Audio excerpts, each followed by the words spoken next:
Je te bénis, mon Créateur, pour la merveille que je suis. Bien-aimés du Seigneur, la paix soit avec vous. Aujourd'hui, nous célébrons le 14e dimanche du temps ordinaire, année A. L'évangile de ce jour est tiré de Matthieu chapitre 11 du verset 25 au verset 30. La liturgie de ce jour nous interpelle sur le caractère profond de la révélation biblique.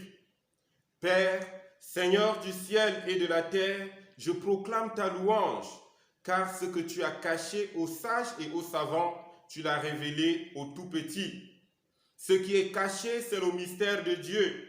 Et chez Matthieu, les tout petits sont les pauvres et les disciples. Le Seigneur invite donc son disciple à revêtir ces mêmes caractères que lui, le Maître, a. Et l'exemple qui nous est donné dans la Bible, c'est cet exemple du petit Daniel, au chapitre 2 du livre de Daniel. Le petit Daniel a pu interpréter le rêve du roi Nabuchodonosor, alors que les sages et les savants n'ont pas pu interpréter ce rêve. L'humilité et la simplicité, voilà ce qui nous est demandé. Mais qui accepte d'être petit dans notre monde, quand la simplicité ressemble à de la faiblesse et que l'humilité rime avec l'humiliation. Personne ne veut être petit, mais tout le monde veut devenir grand.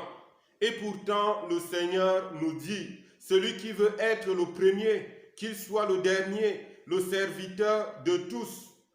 Nous sommes donc appelés à revêtir cette humilité du Christ, afin de pouvoir bénéficier de ce royaume que le Seigneur nous promet. Prions pour toutes les personnes qui souffrent de la COVID-19. Prions pour les personnes qui se font tout petits, qui sont humiliés, qui sont bafoués, mais que le Seigneur relève par sa miséricorde pour leur accorder le royaume de Dieu qui est promis. Je te bénis.